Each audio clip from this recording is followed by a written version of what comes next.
पवन अपनी पत्नी के साथ अमेरिका में रहता है, जबकि उसकी बूढ़ी माँ अकेले इंडिया रहती है। पवन के पिता का 3 साल पहले देहांत हो गया था। पवन 6 सालों से घर नहीं आया। उसकी माँ हमेशा उसके आने की उम्मीद लगाए रखती है। एक दिन पवन का फ़ोन आया।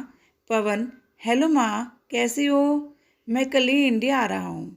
माँ, क्या सच? मैं ठीक हूँ। बहू और बच्चे भी आ रहे हैं ना? पोता पोती देखने का बड़ा मन था मेरा। माँ की आंखों में जैसे एक नई चमक आ गई थी। पवन, नहीं माँ, अभी तो सिर्फ मैं आ रहा हूँ। अब हम सभी अमेरिका में रहेंगे। मैं तुम्हें लेने आ रहा हूँ। अब हम साथ रहेंगे। तुम जितना चाहे अपने पोता पोती को खिला लेना। अच्छा माँ, फ़ोन रखता हूँ। 5 दिन के बाद मेरी इंडिया की फ़्लाइट है। माँ, अच्छा ठीक है। माँ की आंखों से आंसू रुकने का नाम ही नहीं ले रहे थे। आखिर इतने सालों बाद अपने बेटे को देखेगी। बेटा 6 साल बाद घर लौट रहा था। 5 दिन बाद पवन घर आया। माँ ने बहुत प्यार किया और अपने बेटे को उनका मनपसंद खाना बनाया गया। रात को खाना खाते वक्त पवन ने माँ को बताया कि हमें जल्दी ही वापस जाना है। उसे ज़्यादा दिन की छुट्टी नहीं मिली। पवन ने माँ को कहा, माँ, जितना भी पैसा, जेवर, ये कीमती सामान है, बांध लो। हम 2 दिनों के बाद अमेरिका चलेंगे। और हाँ माँ, कल मैं किसी प्रॉपर्टी डीलर से बात कर लूँगा मकान बेचने के लिए। माँ, बेटा, मकान क्यों बेचना है? ये तुम्हारे पापा ने बहुत प्यार से बनवाया था। यहीं पर तुम्हारा बचपन बीता है। बहुत यादें हैं इस मकान से। पवन, माँ, जब हम अमेरिका चले जाएंगे तो मकान का क्या करेंगे? इसका ख्याल कौन रखेगा? ये तो बेचना ही पड़ेगा। बेटे की खुशी में माँ की खुशी थी, इसलिए मान गई। बेटे ने मकान अच्छी कीमत पर बेच दिया और अब हम सब कीमती सामान लेकर 2 दिन बाद अमेरिका जाने के लिए माँ बेटा एयरपोर्ट पहुँच गए। एयरपोर्ट पर पवन ने माँ को एक कुर्सी पर बिठा दिया और कहा कि थोड़ी देर में टिकट और फ्लाइट के बारे में पूछ कर आता है। 1 घंटे बीत गया, लेकिन पवन नहीं आया। तभी एक एयरपोर्ट के कर्मचारी ने बूढ़ी माँ को बैठे देखा तो पूछा, माँ जी, आप किसी से मिलने आई हैं? माँ, नहीं, मेरा बेटा अंदर टिकट और फ्लाइट के बारे में पूछने गया है।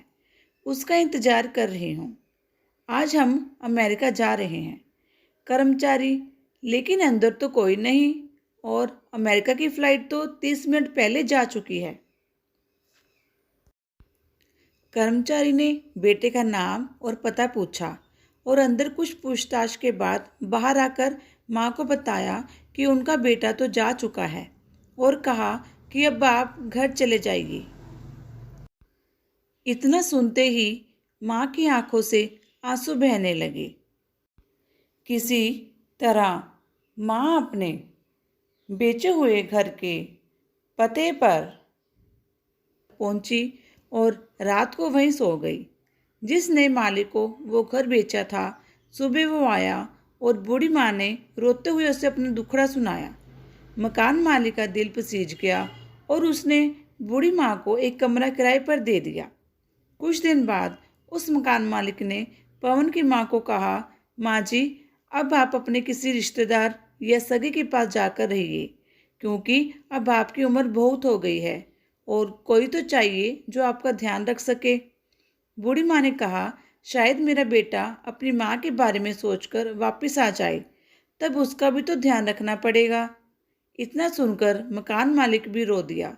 माँ बेचारी अकेले में रोकर अपने बेटे को याद करती रह गई। दोस्तों, जिंदगी में आगे बढ़ने के लिए पवन ने अपनी माँ के साथ बहुत बुरा किया, लेकिन माँ तो माँ है, वो कभी भी अपने बेटे का बुरा नहीं सोच सकती। उसका प्यार हमेशा ऐसे ही बना रहेगा। जो व्यक्ति अपने माँ बाप को खुश रख पाया, वो है असली पुत्र, वो है असली संतान और वो ही है सही मायने में एक अच्छा इंसान। हेलो दोस्तों, अगर आप भी अपनी कहानी शेयर करना चाहते हो तो डिस्क्रिप्शन में मेल आईडी पर मेल कर सकते हो। आपके नाम और आईडी गुप्त रखे जाएंगे। कमेंट करके अपने सुझाव जरूर शेयर करना और मेरे चैनल पारिवारिक कहानियों को सब्सक्राइब करना ना भूलना। धन्यवाद।